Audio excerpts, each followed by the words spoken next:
The Tom Woods Show, episode 2008. Prepare to set fire to the index card of allowable opinion. Your daily dose of liberty education starts here. The Tom Woods Show. Hey folks, Tom Woods here. Before I get into our topic for today, I want to tell you something that happened today. And I don't strictly need to, and some of you might not even care, but I just need to explain what happened. And even though it's an unfortunate thing that happened, there is a silver lining to it. This episode is the silver lining. Well, today I was recording an episode with kind of a libertarian celebrity. It's not Ron Paul, but somebody who's been on the program before, and I would venture to guess everybody listening right now has heard of this person. And I was looking forward to it. It was going to be great. But this person, for whatever reason, just did not have a good audio setup at all. The levels were going up and down. The volume levels were going up and down. It was cutting out. It was breaking up. And it wasn't the connection. It was that when you use a built-in microphone of the sort that comes with your computer, well, it acts like a built-in microphone. You know, your computer is not primarily a microphone. So the microphone feature is not going to be its strong suit. You got to buy a microphone and plug it in and override that thing, basically. If you have some high-end Macs, some of them have really good built-in mics, but even then, it's still not going to be as good as a mic you plug in. So I said, look, I'm sorry. After about 10 minutes of the conversation, it just got worse and worse, and I just thought I can't use this. And so the person is going to get a better microphone. But in the meantime, unfortunately, my schedule for recording this week was a little thin. I needed that episode in order for this week to work. So I thought, well, what in a real pinch now, because I'm under a real time constraint, what can I do for episode 2008? 2009, 2010, no problem. All worked out, ready to go. But what am I going to do for episode 2008? And then I remembered that I forgot to share with you an interview with me that you almost certainly have not heard from this summer that I'm really, really happy with. And that is my interview with Matt Kibbe, who's been all over the place in the libertarian world. Right now, his website is freethepeople.org, and he has a program called Kibbe on Liberty. And I've had Matt on my program before, and so now he had me on his when we were at PorcFest together in New Hampshire. And I just love this episode or this interview because we talk about a whole variety of things. We talk about how to teach our ideas to people and the importance of being able to explain things well. Of course, we talk about the virus a little bit. But, we just talk about libertarianism and its ongoing relevance or otherwise in the current situation. And the conversation just flows so well, and he's such a great interviewer. I know you're going to like it. You know, I do interviews that I do not use as episodes of the Tom Woods Show, but this one, I'm just so pleased with how it came out that I can't believe I forgot to use it. So the disaster of today forced me to remember, and so I have remembered. So I want you to enjoy this episode. Here we go. Tom, how's it going? Going great. So we were walking over and, first let me ask you, when did you get here at PorcFest? Last night. This is the first official thing I've done. And how many have you done before? Just last year. I came because there was actually an event that hadn't been canceled, so I thought I ought to support that. Yeah. I mean, it's the one thing that I will say for PorcFest is I don't think they ever hesitated last year about doing the event. Yeah. There wasn't really a debate about it. They're like, well, of course we're going to do it. We're going to be outside. We're going to be with our friends. It's going to be okay. And it was fine, of course. Yeah. Yeah. So on the way over, we were talking about a speech you're giving, I think tomorrow, right? Yeah. And you're thinking about going without a net. You're thinking about winging it. Yeah. When did you learn how to public speak? Like, did you have to embarrass yourself before you learned how to do it? Well, in a way, it's like how I learned how to type. My typing is very fast, but it's actually just very fast hunt and peck. I have no idea what the proper way to type is, and if you try to teach it to me, I'd probably just walk out of the room indignant. I like my stupid way that I learned my own way. So public speaking, I didn't take a class in it or anything like that, but I did a lot of acting. I did a lot of stage work when I was younger, and that got me comfortable in front of an audience. And I think that's half the battle with public speaking, is not to be nervous. So once you get over that, it's like you're just having a conversation with a friend. So tomorrow, you're right. I am thinking about, I could write out a whole thing with a lot of notes, but I'm thinking about, look, I've been around here like forever, right? I started off as the youngest guy at these things, and now I'm not quite the oldest guy. Thank you, Gene Epstein. But I am nevertheless a lot older than I was, I feel like I've done this enough that I should be able to just give a presentation and see where it goes. By the way, I feel like we should take as many gratuitous shots at Gene as possible during this conversation. That's my general rule of life. Yeah. Well, that's like those two steps are everything. And the first is like I did it sort of like jumping into an ice bath of water. I knew that I was going to suck, but I hated the fact that I was so shy and I got so nervous in front of a crowd. So I just started doing it until I got over the nervousness. And then the trick is to actually know something we're saying. Right. Well, in a way, it's like writing. How do you become a better writer? You become a better writer by writing a lot and by reading good writers. So how do you become a better speaker? By speaking a lot and watching people who give good talks and saying, what made that talk good? Why was that successful? So with public speaking, there are some platitudes that are out there about what you ought to do and how you ought to do it. Like you're supposed to make eye contact with the audience. I never do that. I would find that incredibly distracting. I kind of generically look out there, but if I try to make eye contact, what if somebody's picking his nose or on his phone? That would distract me, so I don't do that. Well, here there might actually be nude people, and certainly, yeah. Or I mean, heaven knows what people are up to in a PorcFest audience, so I'd rather not know. I just look out generically. But the other piece of advice they often give you is to start with a joke, and I wouldn't say that all advice you get in your life you should do the opposite. But in this case, do the opposite. And this is a case of do as I say, not as I do. Sometimes I do start with a joke. Yeah. But the reason I think it's bad until you get to at least the intermediate stage of public speaking is what if your joke bombs? Then your confidence is thrown, and then the audience starts to pity you. That is not where you want to be vis-a-vis an audience. You do not want pity.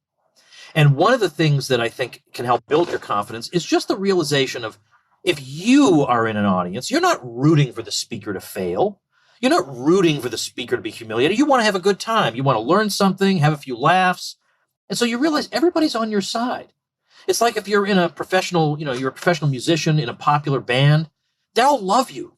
You can't do no wrong. You tell even a semi-good joke, everybody laughs. So you realize no one wants you to fail. They're all like friends of yours out there. And it's this kind of, this mentality shift that eventually you go through that allows you to relax. And that's one of the beauties of being at PorcFest is that this is family. So you can hit a crappy single and still get applause. Yeah, that's right. And even if you lose your place or something, I've actually been at concerts where the singer admits, oh, I forgot the words. And we just laugh at that. Isn't that funny? Isn't that awesome? And then that's a memory for you. I was there when John Anderson forgot the words to Owner of a Lonely Heart. And that becomes the coolest thing ever. So even that he could do no wrong. So this is actually an interesting segue into what you do for a living, because from my perspective, I think of you more as a communicator than an economist. And the fact that you can do both puts you in unlike Gene Epstein, perhaps, who is a fantastic economist. I don't even know that about you. I just made that up. But like the Venn diagram of economists who understand how the world works in a proper way and people that can explain that economics in plain English, that crossover it's a pretty small group of people. Yeah, and I wish it were bigger because we really could use a lot of persuasive, skilled communicators in our movement because we have the nerd angle down. Like we've got that. We have a lot of nerds. Gene. Okay, I'm going to stop now. But I mean, partly I can see reasons why nerds would be drawn to a movement like this because we are committed to ideas. We're not just committed to spreading the graft around, like the two big political parties. We really are committed to ideas, and sometimes we're committed to thinking about how an alternative world would work. And so nerds like to think about that. That's why nerds like science fiction. They like to think of alternatives, and so they like puzzle solving. And so I get that. But we also need to communicate to the general public. So it is helpful to be able to do both. So, yeah, I think of myself as kind of building on what I used to do in high school, which is I used to be a tutor, primarily a math tutor. And I was the guy that the coach would send the athletes who were at risk of being thrown off the team or missing the games because of their grades. And he would always think, well, old Woods will get him. They didn't call me old Woods in those days, I'll be honest. But they would say, Woods will probably be able to help this person. And the way I helped them was just by thinking, I remember the frustrations I had when I was learning this math. I wish that if they had just explained it to me this way, I would have gotten it. Why didn't they just explain it to me this way? So that was how I would explain it to them. And they would say, if my teacher had just explained it to me this way. So I realized, wait a minute, I'm good at figuring out the way they should have explained it in the first place. And so then that's just kind of been, well, when I was learning Austrian economics, I really would have understood the business cycle a lot better if they had just explained it this way. So that just became my thing. And then now this is a little bit unrelated, but as long as we're on the topic, one of my fondest memories as a tutor was I had a very troubled young girl come to me. Her grades were in the toilet, and she just, I don't know what was going on in her life, but she seemed very unhappy. And I would try to talk to her. And as I was talking to her, she had a pin, and she would be like carving things into her back of her hand and her arm. And I thought, I don't know how to reach this person at all. I don't know what to do. So I just kept explaining things the best I could. And I didn't know if I was making any progress. And then at some school function, her parents figured out who I was and said, you're so-and-so's tutor. And yeah. And they said, she speaks so highly of you, and her attitude and her grades have turned around immensely. And we really attribute that in large part to what you've done. And I didn't think I was accomplishing anything. And that story, when I had to fill out my essay, my college application essay about something I had done that mattered in the world, I told that story. Yeah. I mean, it's such an important skill to communicate particularly complex ideas and try to connect with people. And I'd imagine it was a seller's market if you were correcting for the inability of professors to actually teach. I'm shocked at how many academics who talk to live people every day for a living can't explain ideas. Well, also, I know from my podcast, and maybe you have the same experience, sometimes I bring an expert on, and if I bring Peter Schiff on, he's great because he can come up with brilliant analogies at the drop of a hat. He'll talk about the stress tests they give to banks, and he'll say, yeah, it's like they're running a bunch of hamsters over the Brooklyn Bridge. These aren't stress tests. And so immediately people understand, the stress tests aren't really putting them under much stress, so they're not really good tests. So they get that right away. But I have a lot of people who come on, and I said, listen, I really need you to dumb this down, okay, because you're dealing with stuff at such a high level. I want the average person to really get this. And they say, okay. And then they come on, and they're talking in impenetrable jargon from moment one. Yeah. I said, no, I still need you to bring it down 2 more notches. And by the end of the episode, I'm just throwing my arms up in the air. And I feel like saying to the audience, look, I tried, man. I did everything I could. It didn't work. You just translate afterwards. What they trying to say was. Yeah. And then I get people emailing me saying, why did you have that guest on? Why didn't you just explain it? It's one of the mysteries of why Austrian economics, I mean, we know all the structural reasons at universities why Austrian economics doesn't get taught more often, but one of the fundamental differences between Austrian analysis and mainstream mechanical economics is that we tell stories and we use metaphors.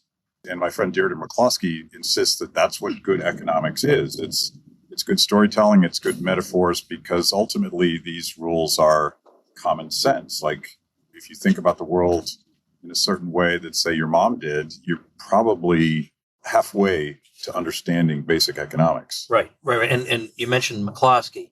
I've had her on, it was a long time ago, but one of the things, now there's that trilogy, the Bourgeois Virtues trilogy, but I think among her contributions, what I like the most is her response to this common argument against us that all we think about is dollars and cents. Yeah. And we say, look, this society is richer than that society. And some people say, but that's not all that matters. Money is not all that. Why do you libertarians think money is all that matters? And she translates that into what that really means for human life.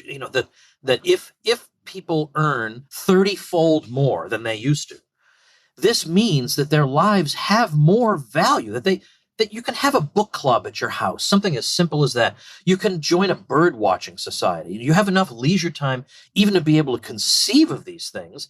This isn't materialism. This is that you now have the opportunity to live a life that's worth living, that is deeply meaningful. It isn't just that you're buying a lot of Pepsi now, more than you did before, or you're wearing more gold watches than you did before, but you're able to do the things that make your life human. And she explains this so beautifully and persuasively and fills a gap in our knowledge. Yeah, and this is something we struggled to talk about in a persuasive way when COVID hit, and we immediately lurched into lockdowns. And I know you have obsessed about this, and I sort of did too. And what I immediately started thinking about was Bastiat talking about the seen and the unseen, even before I understood anything about the threat or anything else. And what we struggled to explain to people, that it wasn't lives versus money, it was lives versus lives, because the resources that you earn are a key part of how you keep yourself alive, and whether or not you have access to healthcare and all the things that we know that make people thrive. But our side, broadly speaking, we weren't able to make that emotional argument that doing what you're doing is going to hurt people. Yeah, and of course there are direct and obvious ways it'll hurt people. There are people, as we know, who didn't get treatments that they should have had. And in the UK, they had a really bad problem of missed cancer screenings, and tens of thousands of people are going to have considerably shortened lives because of that. But some of the examples are more subtle than that. I mean, if somebody worked his whole life to build a business that caters to making children happy on their birthdays by having them go outside and ride horses, and everybody's too hysterical even to go outside and ride horses anymore, and you can't hang on long enough to keep that business going, that gave your life meaning. Yeah, I know that seems stupid to people who run think tanks and who think that you should be perfectly happy to stay locked in your house and not do anything. But to normal people, that is a deep loss. That is a kind of death that happens there when the things that give you meaning are taken away indefinitely. And not only that, but so casually and cavalierly. You know, it would be one thing to say, all right, it's a couple of weeks to flatten the curve, and that's a big sacrifice, but we're going to get through this. But then after a while, it became, yeah, you know what, 3 more months and we'll get back to you. It wasn't even, especially in Europe. Yeah, it's going to be 3 more months. And then after that, maybe a couple months after that, we'll get back to you when it's okay to. And it astonishes me to this day that so many people consented to this. Yeah, I guess that's the only thing worth thinking about in the world is one virus. And then to find out after all these months, to look at the numbers and realize that places that did that don't seem to have done any better than places that didn't. So not only did I make these sacrifices, but it was basically all for nothing. Yeah, that's pretty rough. And it's hard for people to admit that to themselves now.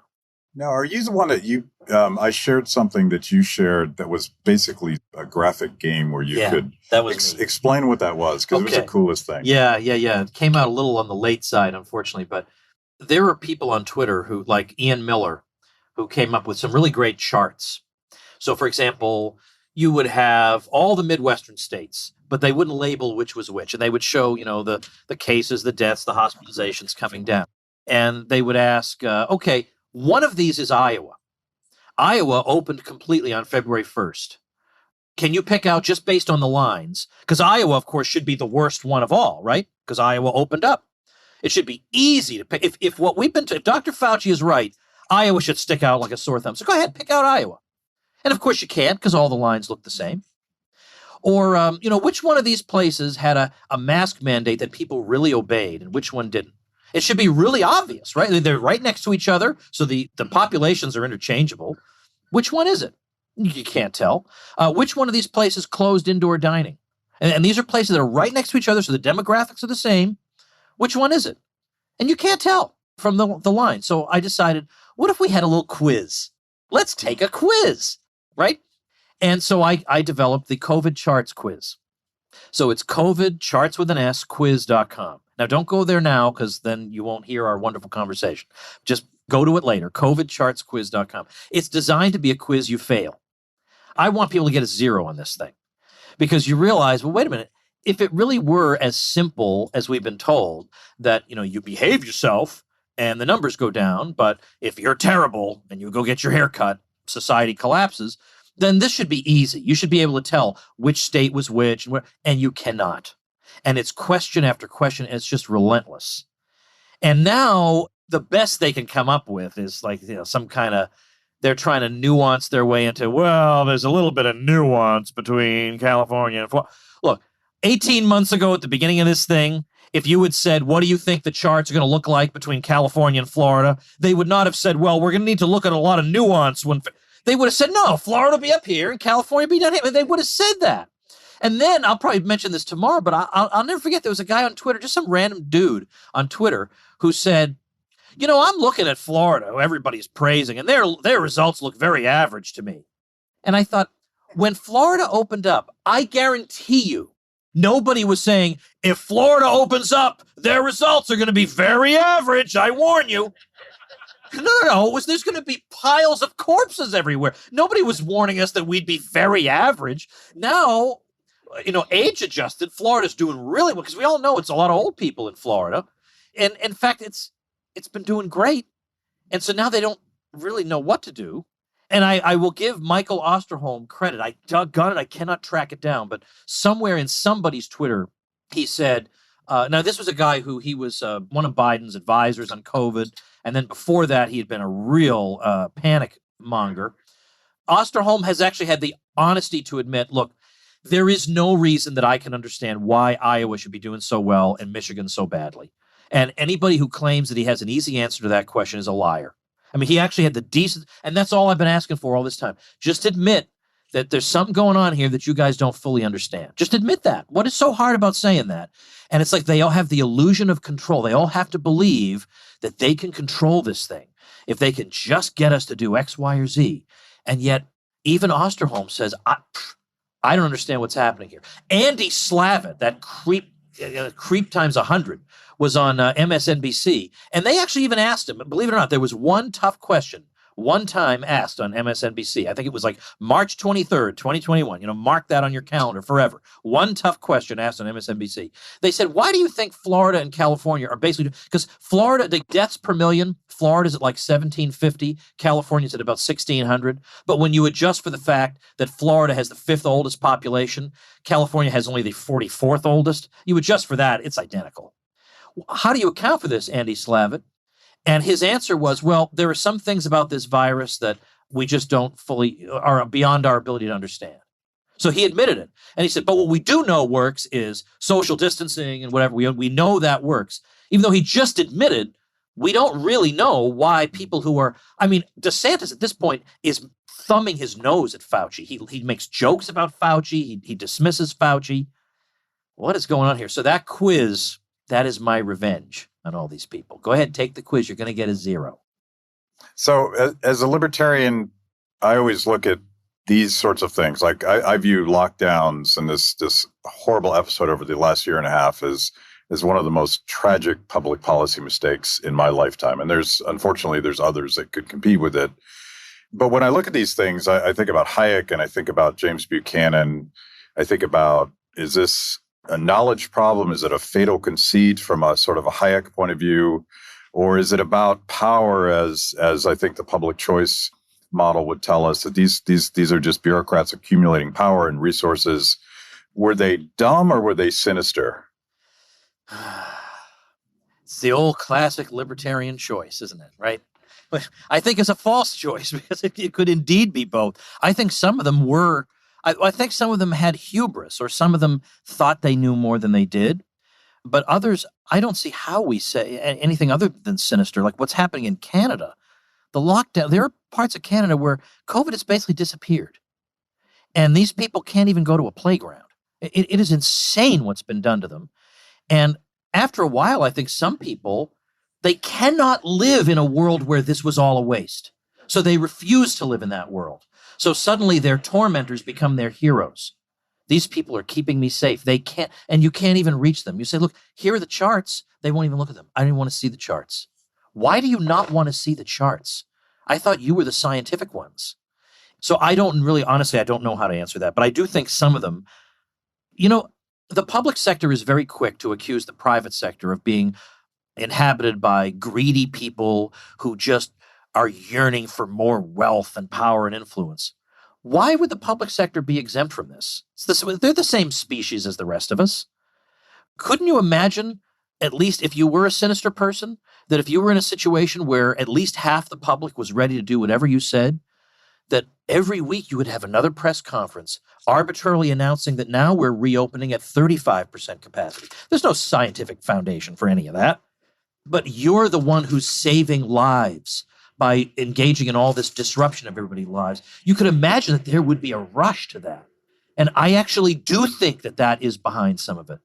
And then thinking that, geez, if they go along with this, I wonder what else we could do someplace down the road, because we have a lot of ways we want to change the lives of these stupid rubes because they're too dumb to know what's good for them. Maybe we could take these powers and use them to train them to, not use as much electricity next time or not do this or that.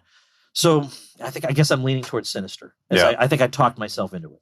I mean, it might have started as sort of this risk-averse thing where you have to do something, otherwise you get blamed for not doing something. Right. And once they got a taste of that power, once they wore the ring for a little bit too long, they're like, I'm digging this. Yeah. But then we have to account for the red state governors, most of whom were not that much better than the blue state governors. Right. But oh gosh, thank goodness we have Ron DeSantis. Now, I already know. I know Ron DeSantis is not good on everything.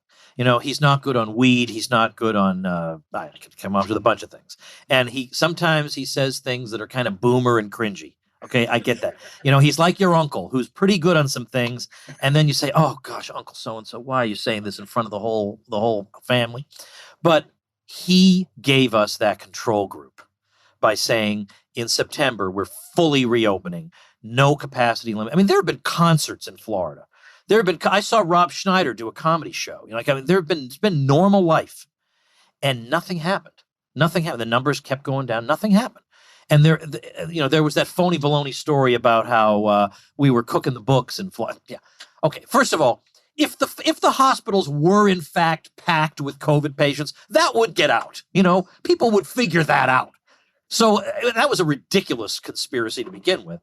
But what I think happened was some of the other red state governors, I think Governor Abbott of Texas realized, I can't believe the political hay DeSantis is making out of thumbing his nose at Fauci.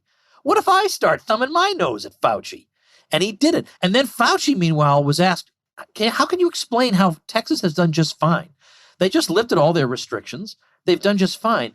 And there's a part of you that thinks, well, he is Dr. Fauci. I mean, he does have some knowledge. Maybe he's got a good answer to that. And his answer was, I really don't know. Maybe they're doing a lot of things outdoors in Texas. I'm not joking. That was his answer.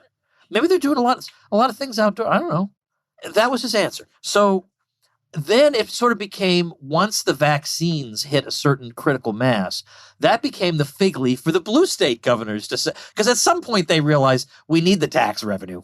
Well, we need business activity. We need people not to move away. So at some point, we do have to stop doing this. And I said that all along. I know there were libertarians who said, oh, they're never going to give this up. And I said, no, that's implausible. They are going to give it up because they cannot do it forever. They're going to come up with some fig leaf. And for them, it was the vaccines. So Cuomo said, aha, we reached such and such number. Now you can go back to it. But the real thing was they looked at DeSantis and they realized everyone wasn't going to die instantly. So we had that. But geez, these other, like in Ohio and Maryland, they were almost as bad as any blue state governor. So it goes to show, every once in a while, the Republican Party might pull at you this much. And then you remember, it's mostly bums like that. DeSantis is an outlier. And the Republican Party establishment can't stand the sight of him. And as somebody with some common sense, they can't stand the sight of him. Hey, folks, let's take a minute to thank our sponsor, Crowd Health. Everybody knows the American healthcare system is broken, although most people advocate more of what broke it in the first place. Meanwhile, a lot of people have been trying to navigate it with a low premium, high deductible kind of plan. But as you know, these days, that's turned into a high premium, high deductible plan. So you pay these huge premiums, and then you still have to pay thousands and thousands more dollars before your insurance kicks in. That's why I recommend Crowd Health. It isn't health insurance. It's a better way to pay medical expenses. Crowd Health is a community of people who are tired of paying for this broken system. You can get a simple, flexible, and affordable way to pay for your health care. Being in the Crowd Health community can save you hundreds of dollars monthly and put thousands of dollars back into your pocket. Using their app, find nearly any doctor in the country ranked from 1-star to 5-star. Scan bills and throw them away. Crowd Health takes it from there. You're part of a community of health-conscious members who want to get and stay healthy in return for lower prices. It gets rid of the insurance middleman, passes the savings on to its members. Crowd Health is able to offer amazing prices because of its community of health-conscious members. But they have an amazing offer just for my listeners. Get your first 6 months for just $99 per month. That's a savings of almost 50% versus their standard pricing and a lot less than one of those crappy high-deductible plans.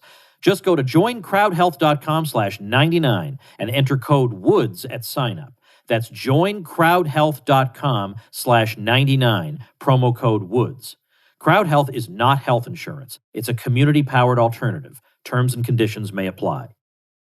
So Trump was kind of all over on this stuff, and the public perception, particularly from lockdowners, was that Trump was passive and didn't take it seriously. But of course, he's the guy that platformed Fauci. Yeah. And he's the guy that hectored the governor of Georgia for opening too soon. Yeah. So I couldn't figure out where he was coming from. But I always figured that there was a political opportunity that DeSantis discovered for people that realized after a while that not only are lockdowns not helping, but the costs are like astronomical in terms of not just economics, but human costs. But it took a while for anyone to stick their neck out. Yeah, it really did. And you're right about Trump, because Fauci himself several times corrected the record on air and said, look, pretty much everything we asked Trump for initially, we got. He did everything we asked him to do. So, then Fauci trying to change his line, well, if only back in February we had done so and so. But if you look at his public statements back in February, he wasn't calling for any of that. So he's that guy, you can't pin him down on anything, Fauci. But yeah, Trump initially went in for this. He criticized Sweden also for not locking down. And so then it made it very difficult for him to step away, because he'd have to take this awkward position. It made sense to lock down in the beginning, but then even though nothing really changed, it made sense to not lock down. Yeah. So he was in this weird position, and he's never going to admit to a mistake, Donald Trump. No. So then what? So that was rough. And Kristi Noem initially, before DeSantis, was initially the one everybody pointed to. Look at Kristi Noem. She's resisting this. But I think the reason DeSantis stole the spotlight for her is partly that Florida's a more populous state, so it seems like it's more relevant because most of us live in a state that's more like Florida than South Dakota. But also because he didn't just say, hey, we have freedom here and we're open for business. He took the narrative on. He knew the numbers. He knew the studies. He had a roundtable discussion with, the Great Barrington Declaration scientists and one other scientist. And at that thing, he had full command of the literature. He would say, oh, yeah, well, of course, the Iceland contact tracing study told us from the beginning that schools could be open. And he just knew this stuff. He knew it with no notes. And so he was pushing back on their grounds. He wasn't just saying, well, our liberties are important. Our liberties are important. But there are also people who say, well, but we need to suspend our liberties for right now because it's unsafe. He could also hit them on those grounds. And to see somebody who just hit back like that, nobody else was doing that. And to this day, I don't know that very many other politicians are doing that apart from him. So the mantra, and I can't remember the guy's name, but it's Biden's advisor, is now saying that lockdowns didn't work well enough because people were too selfish and they cheated and we didn't do it soon enough. And I'm thinking about the potential of governments locking down. We're now learning after the fact that the virus was here in December so and maybe November. You can lock down all you want. So the only way to make sure that lockdowns work is to just lock down. Yeah, right. Yeah. Like, oh, someone just sneezed. We better lock the whole thing down. Yeah. It's kind of creepy because it kind of gets at this precautionary principle thing where any risk is too much risk. And to really keep us safe, we need to just give over all of our freedom all the time and let the machine work. Yeah. Yeah. Well, I feel weird speaking positively about a non-Ron Paul politician, but I have to say, when we look at the whole world, almost the whole world went for this. Yeah. Very, very few exceptions. Now, there is one of the exceptions, and not just Sweden, but I have a friend, Gret Glyer. He created the DonorSee app. It's a brilliant philanthropic app where it's called DonorSee because you contribute to some micro cause, like helping one child get his vision back, that sort of thing. And after you make your contribution, once the good deed is done, you can see the results because they'll send you pictures and videos of the child seeing or hearing for the first time, or the people who listen to my show, we helped to build a house for a widow in Malawi. And after the house was built, they took us for a tour inside. They showed us the house. And then afterward, they stood there and read the names and thanked everybody who listens to my show for building that house. It's an amazing app. And this Gret Glyer, he's in his early 30s. He lived in Malawi, which I don't know if it still is, but at that time it was literally the poorest country on earth. And he lived there because he puts his money where his mouth is. Like he really, really wanted to be there and help poor people. So he uprooted himself and lived in Malawi for 3 years. And he told me a story that I didn't see reported anywhere, that there was originally going to be a lockdown in Malawi. Now, in Malawi, they live hand to mouth. And that literally means that they every day are earning enough money to eat to survive to the next day. So if they don't work and they lock down, that means they starve. That is what that means. There is no alternative to that. But every political elite everywhere was saying, well, I guess we just have to do what everybody's doing. But the people of Malawi rose up and said, oh, no, you are not going to lock us down. They insisted that they would not be locked down, and so they weren't. You know, the poorest people on the face of the earth had the common sense to say, no, we're not going to do something that's going to make us starve to death. And you know, they don't have a very old population in Malawi. It's not filled with people who are especially vulnerable to the virus. I don't know how I got on Malawi, but I just love telling that. Well, it gets at. No, if I may just, sure. Yeah, now I remembered. It's that practically everywhere. That was the bridge I was getting to right there. Yeah. Other than Malawi and a few other places went for this. So to have a DeSantis who not only didn't, I mean, yeah, he locked down at the beginning, he shouldn't have done that. But to have him actually push back on the whole narrative and say this is stupid and it's anti-human and it's going to kill people and it's not even doing any good anyway, and all you got to do is just keep the vulnerable people protected and all that. To have somebody who pushes back against the narrative when, you know, Spain and Portugal and Greece and Italy and England and everywhere is doing this, to have that one guy saying you're all stupid and inhuman, and there's really only one guy doing it. I mean, the Swedes were not locking down, but the Swedes are they have a very even sort of disposition. They're not given to being punchy. The only punchy guy on this was DeSantis. That's why I say, yeah, he's bad on this and he's bad on that. But he was the man for this particular moment on this particular issue. Now, if he runs for president, he's going to be terrible on things that I love, and I'm going to denounce him and everything else. But thank you for not ruining my kids' lives and for standing up and being the one guy who said we did not need to do this. Yeah, I agree 100%. Shout out to Ron DeSantis. Yep. Because this was such an important thing. Yeah. Like, you can suck on 10 things, but if you're good on the important thing, it really makes a difference. I got an email the other day from a guy, and this has happened to me a lot. A guy saying, yeah, I live in the UK and I'm a socialist, and I do not understand at all why the socialists have gone for this. They, above all, should see how this hurts the working class. And I wrote to him and I said, I love you. You know, like, I feel like you're one of my, you know, and I said, I don't even care about the minimum wage or something. Like, we'll get to that eventually. But I have way more in common with you because you get what it means to be human than I do with some policy wonk who's great on the minimum wage, but who kept his mouth shut during this time. This is one of the things that mystifies me the most about the progressive reaction to this, because they all sort of fell in line with the corporate media and the pharmaceutical companies and the authoritarians that wanted us not to gather and be human and sort of appreciate our differences in a way that communities are robust. And you're like, we're having this debate.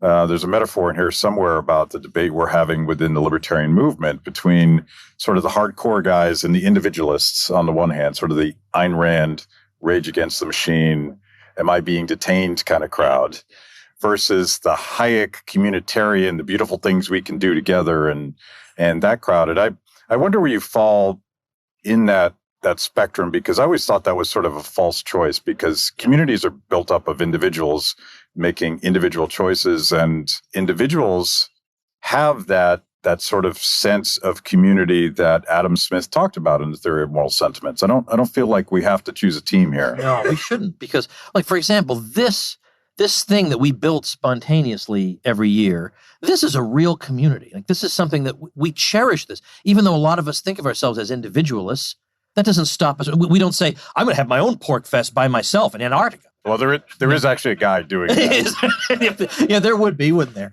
But see, like, we all get that as long as it's voluntary, you can have any kind of community you want. And we do we want to do things like this. We want to have big events together. That was one of the things that really kind of was most devastating to me about last year, was the lack of all this kind of thing. So yeah, I think that is a false dichotomy, because almost nobody, that's basically the caricature of us in the mainstream media, that we only care about ourselves and we're radical individualists and this and that. But look, every one of us has a family. A lot of us have kids, and I don't say to my kids, hey, it's every man for himself, kid. You cook your own filet mignon or whatever. No one would act that way. And so this is a caricature, because I find that in general, people who are really, really opposed to us almost never know anything about us. They've never read anything about us. They always mention Ayn Rand. They haven't even read Ayn Rand, but that's the one name they know. Maybe they know Milton Friedman. Then I almost give them 2 points if they know Milton Friedman. But they really don't know anything. And so they honestly think that that's our view, that there isn't such a thing as, like, they'll think that it's a real comeback against us to say, hey, you don't forget, we live in a society. Oh, Matt, did you know we live in a society? Of course we know we live in a society. That's why we're against the state, because the state disrupts the normal, healthy interactions of human beings that comprise society, because the state by its nature, pits society against itself. So this COVID thing, now we're pitted against each other because some people wear masks and some don't, and now we're yelling at you don't listen to science. This wouldn't have happened if that hadn't been politicized. Or then they'll say, well, this group gets a special subsidy and this industry gets this, so now we're pitted against each other because of that. And even when it gives money to foreign countries, there are countries that have been destabilized because one group is fighting with the other group about who gets the grant money. So it's because we like society and we like peace and normal human interaction that we're against the state. It's not that we're against society. Of course, these schmucks want to confuse society and the state, because the state wants to take credit for all the good things we have in society. But I refuse to give them that credit. The state is a parasite that shows up later. Society is all the good things that we do spontaneously, and then the state takes credit for it. And then we're told if we're against the state, we're against society. I mean, it's like, if only these people if we could somehow give them 20 more IQ points, we wouldn't have to have this argument with them. So as a libertarian, I was socially distant before it was cool. And even by the time April came around, I drove from Washington, D.C. to Iowa to legally drink a beer in a pub. And it's about 1,000-mile drive. But even me as a true libertarian, capital T, capital L, I needed to hang out with people. Yeah. And I actually missed this event last year because I had an opportunity to go to a live concert in Alaska. And I was like, I'm going. Yeah. It has to happen. Darn right. The White Buffalo, one of my favorite bands. And it was a cathartic event because for a couple hours, I didn't feel like someone was going to tell me that I was killing their grandmother. Yeah. We just had fun, crazy as that seemed. Yeah. And that's what I get here, like this sense of community at PorkFest. It's really, this is one of the experiments in libertarianism that I think is incredibly fruitful. And I'll ask you this debate that we're having. I am a big L libertarian. I think you are now too, right? Yeah. You joined a couple years ago. Yeah. But here in New Hampshire, libertarians are in the process of repopulating the state house with Republican libertarians. Do you have a preference? Is there a superior strategy there? Well, let's see. I know Eric Brakey sitting here. He had a debate with Dave Smith on this exact question. The thing is, I can see the merits of both sides. And with a lot of debates, that's the case. I mean, there are some debates where all the truth is on one side and none of the truth is on the other. But sometimes there are things where you feel genuinely torn, because there are some people who have successfully used the Republican Party for good purposes. And you can even use the Democratic Party. I think it's just more of a challenge. But the Republican Party has name recognition. It has donor rolls. It has an infrastructure. It has a get out the vote operation. It has a lot of sophistication that the LP does not have. And so if you can somehow get hold of that and put it to good use, I could see that working sometime. The trouble is that a lot of times good people who try to do that get shut out at every opportunity. They get abused, they get primaried, they get attacked, they get smeared, they get their reputations destroyed. And so sometimes you just say to yourself, I want to be in the underdog group where at least I know I can say what I want to say, and express the ideas that I believe in and let the chips fall where they may. But I'm not on this. This is a question of strategy. Strategic questions rarely have dogmatic answers. There are some things that have dogmatic answers. Like we have to be against the initiation of aggression. That is dogmatic. But what channel, what avenue, whether we should even use politics at all is also a legitimate debate among people of goodwill. So this is one of these areas where I don't say whatever your answer is what's going to determine if you're a good libertarian or not. I mean, I incline in the LP direction, but look, I think Thomas Massey's a great guy in Kentucky, and he's been one of the best people on this whole thing. Or Rand Paul. Now, I was a critic of Rand Paul early on. I thought he wasn't good enough. But now, we wouldn't know anything about this gain of function research in Wuhan if it weren't for Rand Paul. You think Mitt Romney is going to go up to Dr. Fauci with anything but obsequiousness? Right? You think John McCain would have had anything to say to Fauci that would have challenged him? So, I want to be somebody who gives credit where it's due. Like, I'm the kind of guy who says that, Ralph Nader is good on some things. I don't want to be part of this recent trend where this guy wrote an article 25 years ago that I don't like, so he should be banned forever. That's like the 3-year-old's guide to libertarianism, and I'm not going to be part of that. Thank you. So, and we'll wrap up on this because I definitely want to talk a little bit about the Tom Woods empire. Like, it's really a sight to behold here.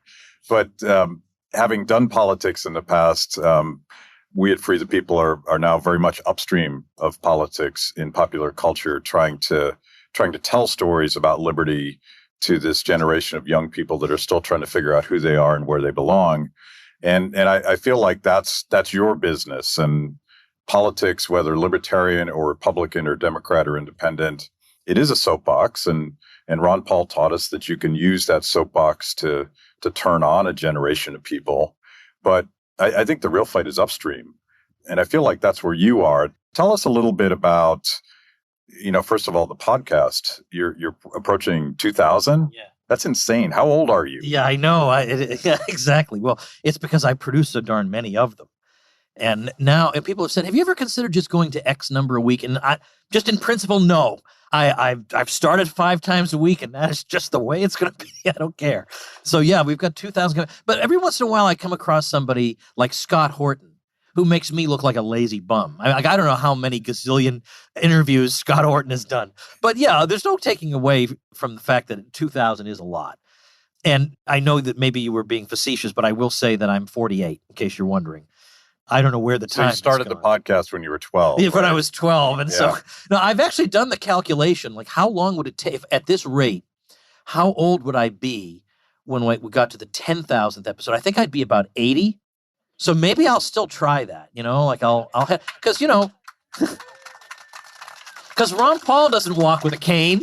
He walks right out on the stage. That'd be my goal. Stay active and robust and give that a shot. But yeah, so I've been doing it since September of 2013, and I just decided that I wanted to try to do a 5-day-a-week podcast, and now here we are.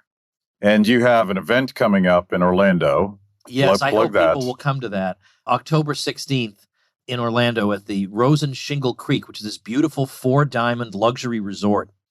We're having the 2,000th episode of the show, and we're going to have a lot of names that are familiar to you. I'm going to have a few surprise guests who won't be announced till that very night. And I'm having Michael Malice is coming, and he says he has a special surprise guest, and that when this guest is revealed, he says people are going to need oxygen masks to recover when they see what my surprise is. I don't even know what the surprise is. And I mean, it's always like anytime Michael Malice says he's going to show up and surprise you, you just don't know what to think. Be concerned. Yeah, exactly. Be concerned. But then another really great and irreplaceable part of that 2,000th episode event is, I guess a lot of us are fans of Penn and Teller, the magicians, because they're great magicians and they're great. They're both libertarians, not just Penn. They're great people. And they have a TV show. I would say fewer than half the people who would describe themselves as fans of Penn and Teller know about their TV show. The TV show is fantastic. It's called Fool Us. And the idea is magicians come on that show and try to do a trick that Penn and Teller can't figure out. And it's fascinating to watch them because they know so much. There are tricks where you think, oh, there's no way Penn and Teller know how this is done. And they know how it's done. But once in a while, somebody fools them. So there's this fellow named Doc Dixon. He's been on the show twice. And the first time he was on, he fooled them. Well, it turns out he's a listener of the Tom Woods Show, and he gets my newsletter. And he found out I'm doing a 2000th episode event. And he said, how would you like me to saw you in half at your 2000th episode? And I said, well, of course I want. Why would I not want that? And he said, no, it's not the traditional routine where it's a box and then we cut it in half and there's two boxes and you're squished in one of the two boxes. Everybody knows how that's done. And he said, no. I got a whole routine with a chainsaw and it's going to be great. And he says, now, let me just ask you, how surprised do you want to be in this routine? And I said, very surprised. So this is going to be so awesome. And I'm not charging admission. You just show up, you get in for free. It's going to be a night of entertainment, but also the room is going to be filled with friends you haven't met yet. And, people who we were all demonized and called names and, made to feel like we were crazy. And we're all just going to have a big celebration together down in Orlando. So I hope you'll consider that. I have a website for it. It's tomwoods2000.com. And you can register there because it doesn't cost you anything, but it would be nice if you registered. So thank you for plugging that. Yes, and thank you for doing this. I was trying to remember. I did your show. I'm going to say 2012 or something like that. Back or when maybe I was 2014 or something. Yeah, but a long time ago. Yeah. And thanks for doing this, and thanks for being at PorcFest. Can I say one last thing? Sure. About having you on the show? When I had you on the show, it was still pretty new, as you say. It was a long time ago, and so I should get you back. We'll get you back on, but I'm not saying this to flatter you because you're interviewing me, but honestly, your name carries a certain respectability in certain circles. Not in all circles, but definitely not in all circles. But in some circles, Matt Kibbe, we all know who he is, and he's respectable. And so I thought, every once in a while, I'm going to try and have a respectable person on the show and just throw people off guard, and we had a great conversation and it was fun. So not Gene. So not Gene. Anyway, it's been great. I appreciate you doing this. Yeah, this has been fun. Thank you.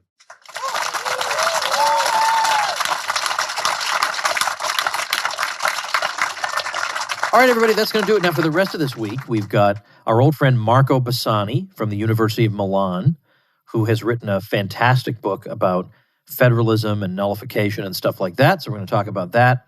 And then Ken McCarthy is coming on the show. This is an amazing thing to me. Ken McCarthy is the founding father of internet marketing in many ways. If you look him up on Wikipedia, you'll see that he's just universally regarded this way. I mean, he saw the commercial potential for the internet way, way earlier than a lot of people did. We'll just put it that way. So anyway, I had always known about him and I'd read some of his stuff, and that was the end of it. I just knew he was one of these amazing people. And then recently, over the past couple of weeks, it came to my attention that he knew who I was, which I thought was amazing. So I wrote to him and he said, yeah, I'm a big fan. Well, how about that? That makes me very happy. Well, it turns out that he also, like me, has fairly, let's say, out of the mainstream views about the government response to the virus. Now, by the way, our views should be the mainstream because they obviously make the most sense. But anyway, I become instant friends with people who think the government has done all kinds of destructive things. But we're not going to talk just about that. There's so many things to talk about with Ken McCarthy. I wouldn't have even bothered asking him because I would have figured I'm too small potatoes for him. But apparently he knows the old man here. So that's going to be a lot of fun. So, all right, that was way too much background on what's coming up for the rest of the week. But I hope you enjoy those episodes. And if you like and appreciate what goes on around here at the Tom Woods Show, then do please join me as a supporting listener. You get lots of benefits and you warm my heart. The website is supportinglisteners.com. I'll see you tomorrow. Become a smarter libertarian in just 30 minutes a day.